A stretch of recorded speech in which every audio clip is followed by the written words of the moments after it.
last press con natin, 'di ba? Binanggit ko, no, at ginugol namin, 'di ba, yung Malaysia 40 million na doses of Pfizer nakakuha. So bakit tayo parang nahihirapan tayo kumuha ng ibang brands at umaasa lang tayo dun sa donation? 'Di ba? Mahina ba tayo mag-negotiate? Wala ba tayong pera? Mas gusto ba nila ng pera ng Israeli at ng Malaysian kaso sa pera ng Pilipino? Hindi ko maintindihan, 'di ba? So, what's clear for me is two things, no? Number one, mas lamang pa rin yung bakunado sa hindi. Number two, ang Pilipino kasi minsan tatakutin mo para sumunod eh.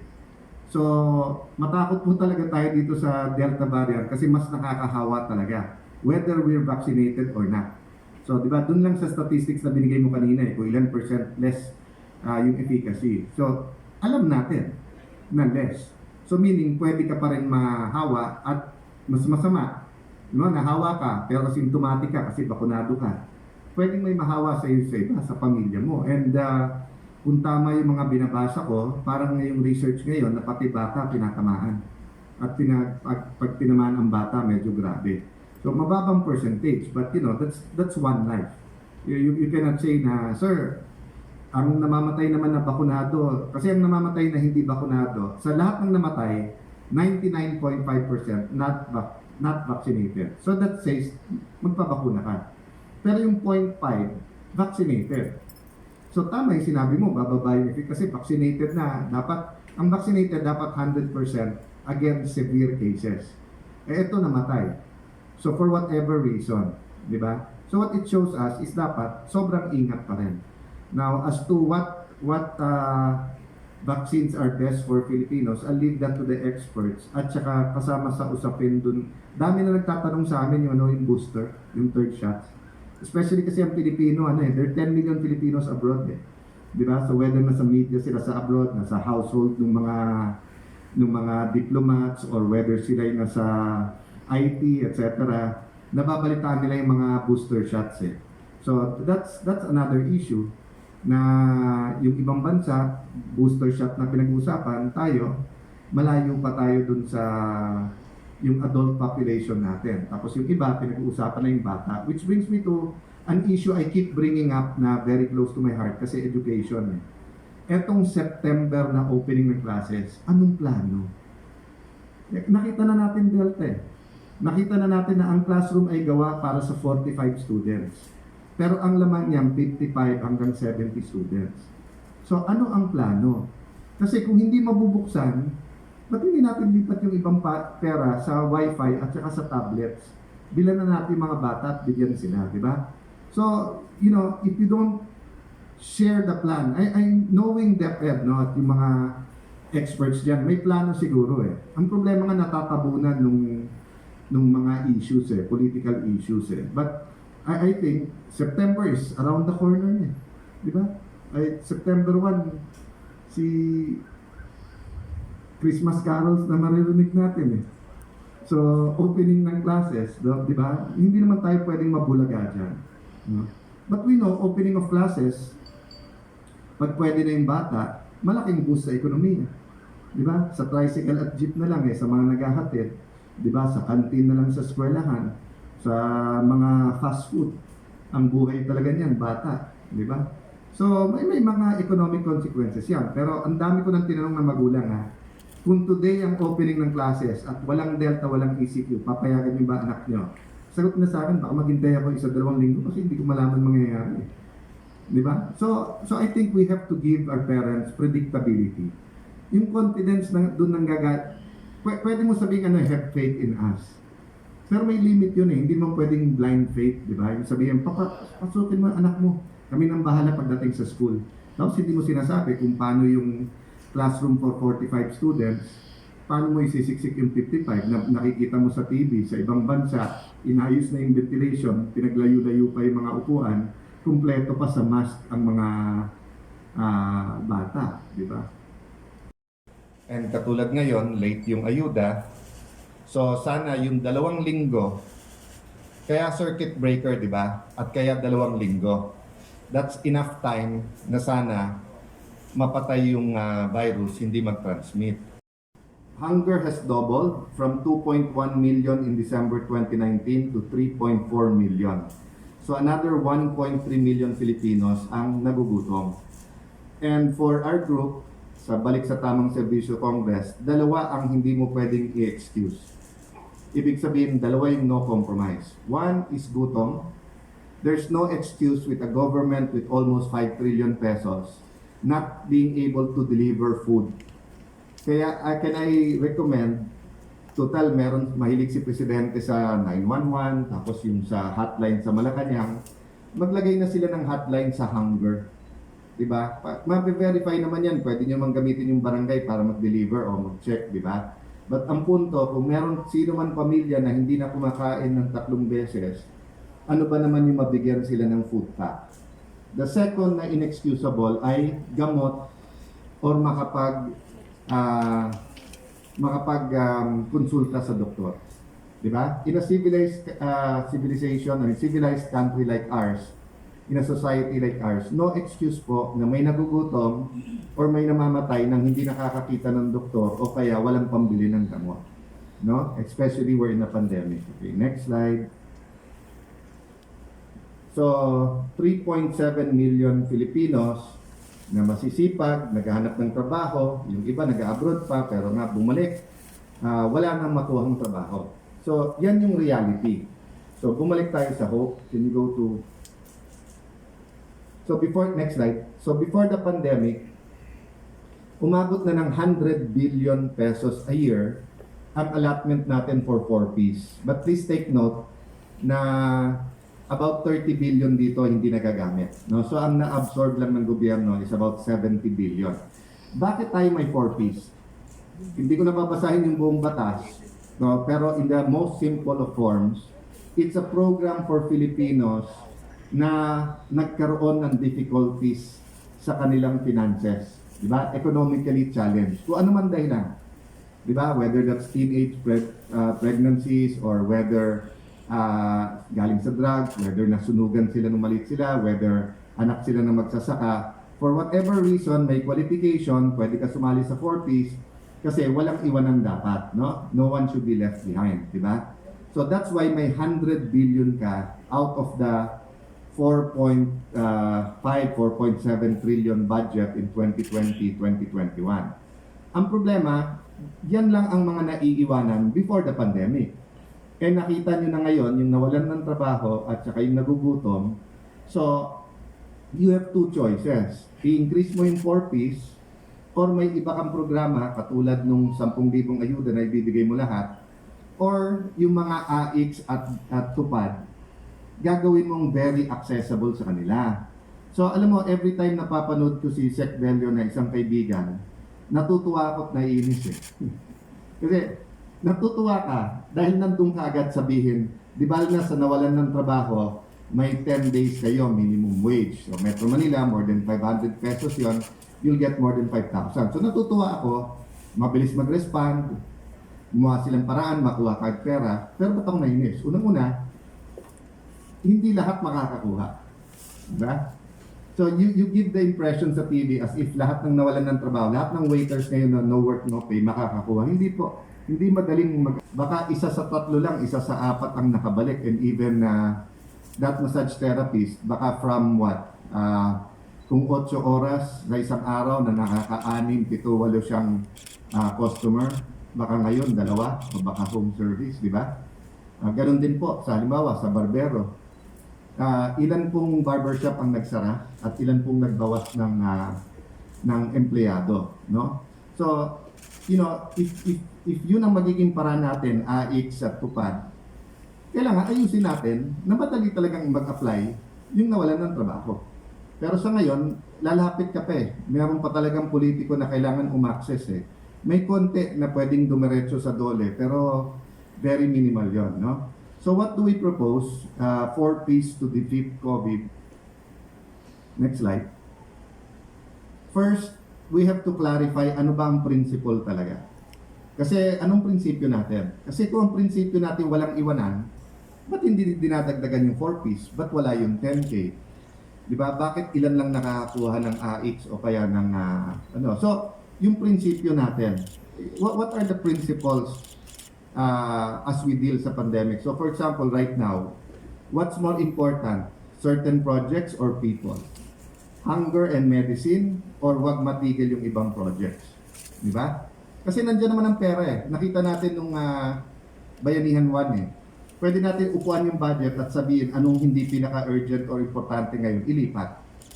Pero may mga long-term, halimbawa, ospital. Ba't naman natin babawasan ng pondo yung ospital? Eh, kailangan na kailangan natin, di ba? Okay, second yung pag-asa. We have to give people hope, di ba? Kasi ang tao naghihintay na lang, paano na lang matapos to?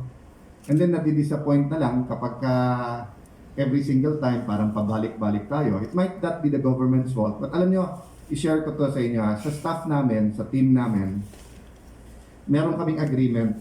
Ito agreement namin. If it's no one's fault, it's everyone's fault. Diba? Kasi minsan naman sa organization, kahit kayo sa news, diba?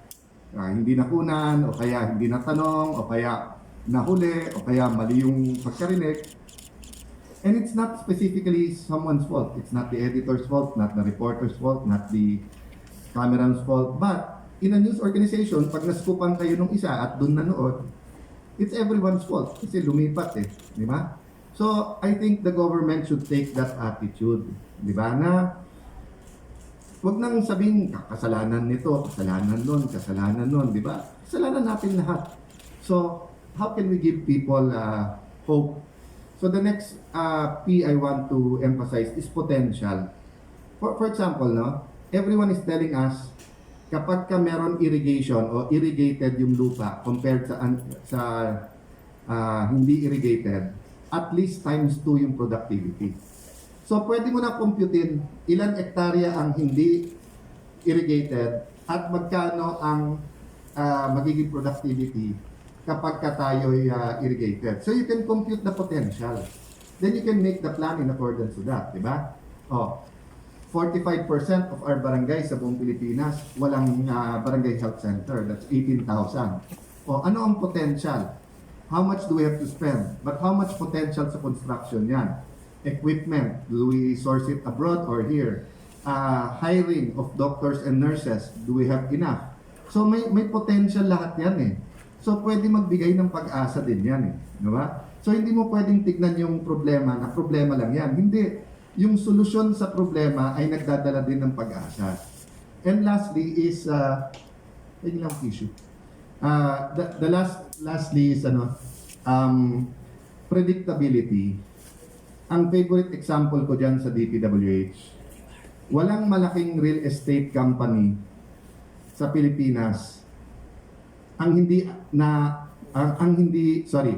lahat ng real estate sa company sa Pilipinas, yung malalaki, alam nila ang bawat galaw sa DPWH. So, plinaplano pa lang ang bagong kalye. O kahit sa DOTR, plinaplano pa lang ang bagong LRT o MRT o subway. Di ba? Kung ikaw ay Ayala, SM, sa Vista Mall, or kung saan man,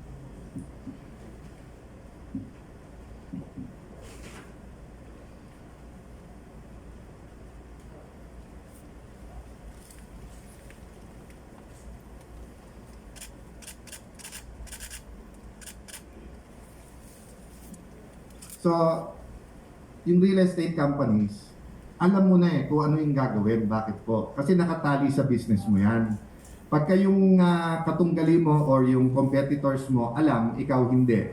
Diba? So for example, alam nila itong island sa Visayas, magkakaroon ng bagong airport o magkakaroon ng bagong seaport, gagawa ng bagong highway dito.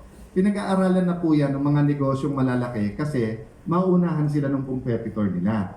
So predictability is very important. So yun nga question ko. So what industries do the government want to push in the next 2-3 years para mag-recover tayo? So kung sasabihin natin, next 2-3 years hindi tayo mawawala ng contact tracing. In the next 2-3 years or in the next few months sana, one common database para sa mga bakunado. Ayusin natin QR code at saka yung national ID. So anong industriya ang makikinabang diyan? 'Di ba sa creative at sa call centers? So makakapagplano ka na, 'di ba? So next slide. So we propose a plan, and I'd like to reiterate sa mga presidentiables na kung pwede tumutok tayo sa isang plano para hindi batuhan ng putik, hindi asaran, principle-based yung 2022 but so that predictable sa ating mga kababayan, hindi sila nang huhula kung ano mangyayari. And I propose also 4 Ps dito sa plano at yung grupo po ng Balik sa Tamang Serbisyo sa Congress ay in the middle of making our 5-year plan. And ito po ang ilang guidelines namin. One, principle-based. Di ba? Yung sinabi ko kanina, behind every policy, may prinsipyo. So pag sinabing anti-drug, nandun po yung prinsipyo of saving lives. Not only saving the lives of yung mabibiktima, di ba? Hindi lang saving the lives ng mga police, but saving the lives also of addicts. Di ba? Kasi kung hindi klaro yon, hindi ka magko-concentrate sa rehab. Doon ka lang magko-concentrate sa enforcement. Di ba? So, prinsipyo or principle is very important. Secondly, it has to be people-centered. When Lani became mayor dito sa Taguig, nandyan ang temptation na lahat ng klaseng infra ay gawin. Pero nakita namin ang number 1 na kailangan gawin is human development education. Ang bata, kahit maputik ang dinadaanan, pwedeng hugasan ng kanyang paa, no, pagdating sa bahay. Pero kung wala siyang edukasyon, wala siyang future. Pero kung maganda edukasyon niya, maganda future niya, mapapasimento din yung kalye nila or makakalipat siya sa lugar na, na hindi siya mapuputikan. So right now, health and education and livelihood, di ba? So buhay and kabuhayan. Third, it has to be purpose-driven. Hindi pwedeng, kasi malakas yung ganito Kasi taga rito siya kasi malapit sa DBM, kasi malapit sa DPWH, etc. No? We have to look at all the ongoing programs and projects and rationalize it. Anong purpose nito? Di ba? And lastly, we have to have clear programs and projects na pwedeng asahan ng bawat isa. So for example, yung discussion namin sa mga barangay namin, ano ang pondo ng barangay in the next 5 years? Ano ang pondo ng city in the next 5 years? Ano ang pondo ng nasyonal na ilalagay sa Taguig in the next 5 years? And then, ano yung vision natin? We want to have the best schools. We want to be the best, most PWD friendly. We want to be the most caring pagdating sa seniors. Based on that, gumawa tayong plano. Magkano yan? Magkano kayang bayaran in 2022 at kayang gawin ng 23, 24, 25, no? So, I know this is the boring part of a press con, proposing a plan. No, ang exciting part is yung bangayan at saka yung mga issues na nangyayari every day. But that's the problem Yung exciting part, maganda lang po yan pag manonood tayo ng telenovela o ng sine. Pero sa news, sometimes it's the boring part that really leads to development and to change in our country. So we want change, we want transformation. Diba? We have to pay the price, and part of the price part niyan is there will be many issues we have to discuss. It might be in a boring matter, but it's very relevant. Diba? So katulad ng COVID din, kung kukuha ako doktor ngayon na mag-explain sa atin for the next 20-30 minutes, wala kayong choice dahil press con to. Pero sa totoo lang, sino makikinig ng 20-30 minutes? Pero kumuha tayo ng 2-3 presidentiables o isang kinaiinisan ni Presidente ngayon at tirahin niya, madodoble yung number ng media dito at dodoble ang taong manunood sa Facebook at sa TV, di ba? That's the reality. That's why I keep saying we have to change our mindset, no? So, yun na yung last slide. Last slide. So, di ba, parang in a thought process, di ba? Naghahalo na lahat Education, health, transportation, kabuhayan, food security, national defense, parang ating West Philippine Sea, parang ating peace process, federalism, international trade, foreign investments. No? So naghahalo lahat po yan. And it becomes very complicated, hindi masundan ng tao yan. So dapat yung plano, madaling maintindihan ng tao. Again, predictability. Diba? Predictability. Kung kami sa Congress, hindi namin sasabihin sa inyo kailan may sesyon. Paano kayo makakapag-report? Di ba? Hindi namin sasabihin sa inyo anong bills na priority. Pero bakit sa national government with an almost 5 trillion peso budget, pumapayag tayo na parang nanguhula tayo? So, who can tell me here, pag-submit ng budget dito for next year, ano ang priorities nung for next year? Walang predictability. At kahit pagdating, I'm not even sure if it's a defeat COVID budget. Kasi ang 2021 ngayon, nag-overconfident tayo, hindi tayo naglagay ng pondo para sa ayuda or para sa ECQ. Kala kasi natin, tapos na, may bakuna na. Di ba? So, ilan ang namamatay sa akala? We keep teaching people, younger people, hindi pwedeng akala, but government keeps acting based on akala or hula. Hindi pwede yon. Kailangan may plano at kailangan predictable. So let me stop there para we have more than enough time to answer questions. Metro Manila na lang o Greater Metro Manila lang. Sama mo na lang yung Laguna, Cavite, Bulacan, Batangas, and parts of Rizal, no? Yung hunger, hindi na kumakain ng 3 beses sa isang araw. So tama ba 'yon? 'Di ba? So I realize government cannot provide for everything for everyone. 'Di ba? Parang sa inyo ha. Hindi naman kayang bayaran ng press club kung meron nagkasakit na matindi sa 'di ba, sa media. But let's say nagsara yung isang dyaryo, nagugutom yung kapwa yung reporter. Hindi tayo pwede mag-ambagan para sa isa lang 'yun kung isa lang naman siya sa 30. 'Di ba? So yun ang ibig ko sabihin naman. Finite number naman to nangangailangan ng gamot at nangangailangan ng pagkain. Hindi ba dapat may hotline? Kasi sa ngayon, hindi pa rin talaga malaman ng tao kung saan pupunta. So, baka harsh ang ating gobyerno na kailangan hanapin mo yung kapitan, konsehal, congressman, mayor, at pagsagad na ang tulong sa iyo ng mga yon, gutom ka na lang. Di ba? Kasi I'm sure tinutulungan sila ng local officials, pero kaya nga may 4Ps di ba? Sa 4Ps, ang sinasabi kasi, hindi ka makaka-recover on your own. Hindi kaya to ng isang bigayan o 2 bigayan.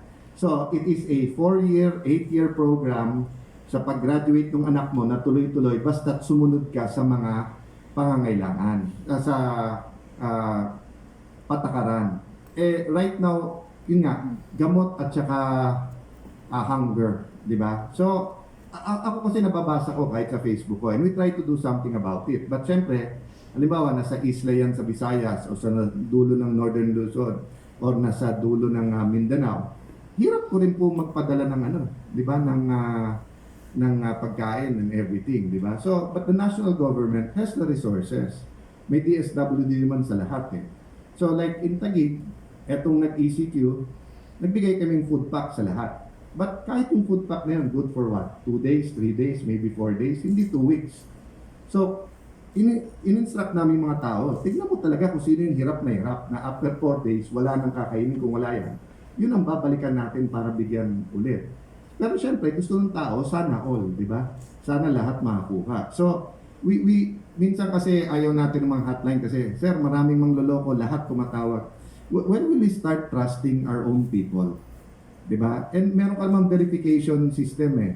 Pwede naman hindi bibigyan ng kung hindi sa barangay. Ang point ko lang, if you are now helpless and hopeless, can't we just give them a phone number na pwede lang text o tawagan at sabihin talagang, pag hindi kami nakakain the next few days, patay na kami. Di ba? Or sa buwan ng walang maintenance medicine yung asawa ko o anak ko, hindi na namin alam kung anong gagawin. Di ba? So, I think that kind of malasakit, we owe our people. So, hindi ko sinisisi sa gobyerno, ang dami natin magagandang programa ha.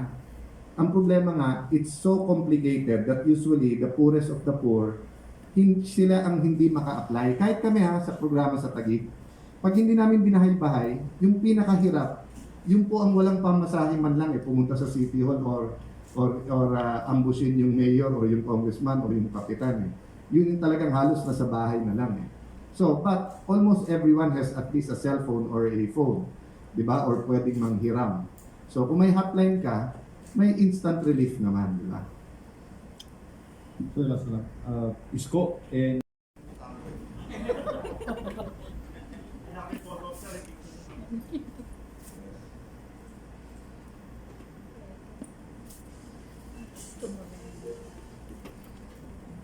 na sabi ko lang anong kampo yun. Kasi ang alam ko lang kampo ko, yung dito sa Camp Bagong Diwa, diyan kami nakatira doon sa likod yan.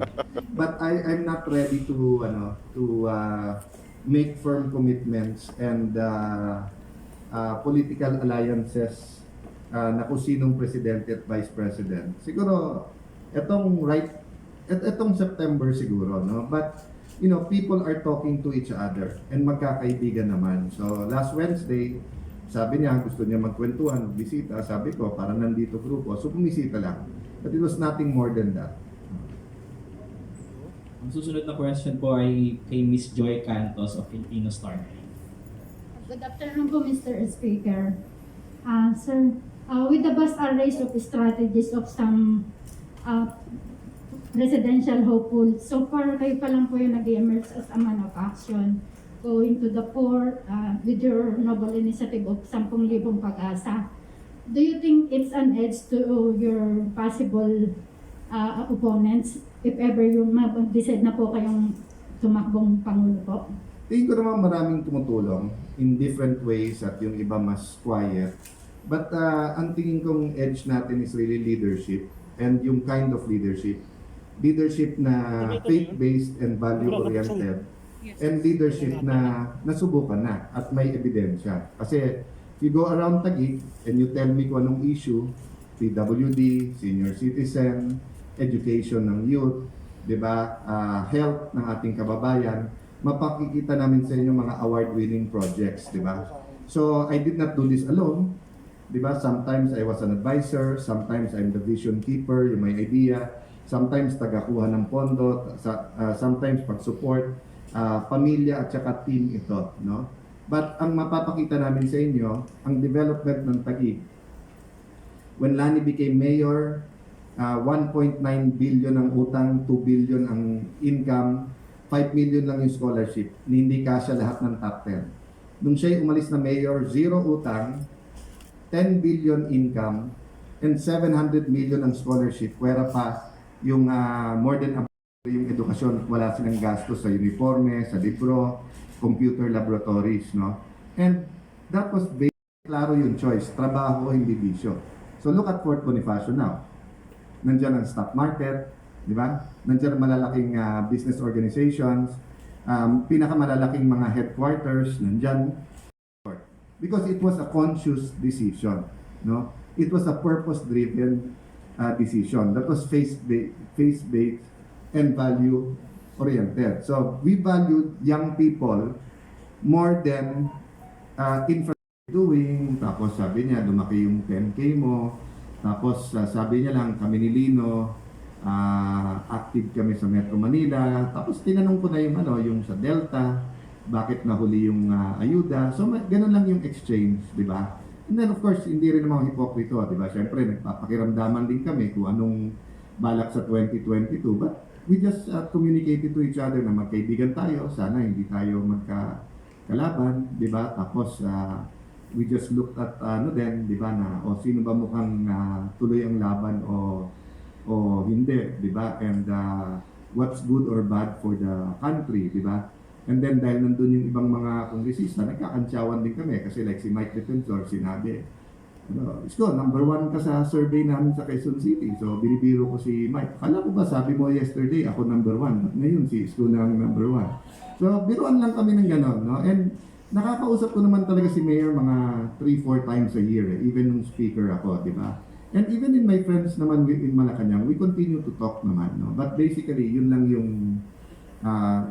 yun, di ba? But, I won't be shy to say, syempre, people are reaching out, di ba, to each other and nakikiramdam. Pero lahat yan ay based din sa analysis mo, kung compatible kayo, kung pareho kayo ng pananaw. Ako curious din ako kung ano stand niya sa mga iba't ibang issues, no? Last na lang po siguro on my part. Kung meron lang po kayong makakatandem, ano po ba yung dapat or criteria ninyo para maging swak po kayong dalawa at maging maganda po yung tandem ninyo at nakuha niyo po yung ng tao? Siguro sa akin more of hindsight noong 2016. Kasi ang dream ko noon, di ba, pag nanalo si Pangulo, if I also won, then you have a very dynamic Senate President Speaker. It's really to give inspiration and hope. di ba? Kasi kapag pare-pareho kayo ng symbolism, pare-pareho kayong inspiring, yung 1 kilometer magiging 2 kilometers eh. Yung isang LRT magiging 3 LRT eh. Di ba? Yung tax collection na 10 pesos baka maging 50 pesos eh, if you can inspire, no? So of course all of us have names in our head who we want to work with, etc. Pero really it's a winning combination eh, no? And if ako kasi, di ba, I started in government, paalis si President Ramos, papasok si President Estrada. So bata pa naman ako nung kay Marcos noon, hindi ko na naabot si Macapagal before that. Inabot ko of course si President Cory. I was in 1986. So high school na ako kasi 84 ako elementary, no. So inabot naman yung ganon. So looking at all the previews, pag ang presidente kasi from the start nagsabi what he stands for, medyo doon nakikilala eh. So kung kay Duterte sinabi drugs, doon nakikilala sa drugs, di ba? Kung kay ERAP, sinabi niya yung hoodlums and rogue, walang kumpa-kumpare, walang ganyan. Doon ka, ibig sabihin, doon ka magra-rise up or doon ka lulubog eh, di ba? Economics, di ba? Kung hindi, faith at saka values, no? Pero ako naniniwala doon sa verse sa Bible na seek first the kingdom of God and His righteousness and everything will be added unto you. At yun ang nangyayari sa aming syudad. We have our challenges, we're not perfect. In fact, number 1 kami sa migration. So ang problema, every time may maayos kaming programa, dumadami tao. So, pero karangalan din namin. So like, marami kaming mga residente dito, inuwi yung mga nanay at tatay nila dito kasi malaki benefits namin sa senior citizens. At even ang Pangulo, di ba, na-impress siya dun sa senior citizen center namin na parang hotel, di ba, yung 4 na palapag. Kasi konti din lang yung pondo nila. Yung example lang na binigay ko is, and I know, damn if you do, damn if you don't. Kung hindi lumabas si secretary sa TV para sabihin may ganitong programa, sasabihin ng tao wala kang ginagawa. Pero nga, ang dami ko kasi nakakausap na, oh, may programa naman ng Dole. Oh, boss, sa TV. Pero doon lang namin kayang singilin. Di ba? Kasi nga, kaya sabi nga ng mga bata, sana all eh, di ba? So, ang problema natin sa mga programa natin, MAIC, AIX, SLP, TUPAD, di ba? It's a certain amount during normal times kasi iilan lang ang mga sektor na kailangan nun. So, more than enough yon, or at least kung kulang, konti lang yung kulang. Lumobo ngayon yung may kailangan. So katulad halimbawa, wag na lang tayo sa hindi nabigyan ng TUPAD, sa nabigyan. Ang daming nabubuhay na sari-sari store. Nasabi sa amin, sir, kasi nung March, nung tumagilid, kinain na namin, ginamit na namin yung mga paninda namin, mga paninda. Pero dito sa 3.5, bulsa na namin yung 1,000, yung 2.5, ganito, naumpisahan namin ulit sari-sari store. So, ang daming programang pwede. Diba? Yun nga ang point ko. Either we pass something like the 10,000 ayuda para sa lahat and then trust people to use it wisely, or if gusto mo talagang targeted, diba? Iba yung sa micro, iba yung sa vendor, iba sa farmer. But ano nga yung plano? So, katulad ng farmers na pinuntahan namin sa Pampanga, diba? Anong sabi sa amin? Sir, 14 pesos sa palengke yung talong, pero ang bili sa amin 7 pesos lang. Tapos ang binulong nga sa akin sa Manila more than 20 pesos yon, umaabot pa ng 30. So pag tinanong sa farmer, meron bang fertilizer? May nautang kami dito. So ibig sabihin, anong plano para sa kanila? Di ba pinakita natin sa palay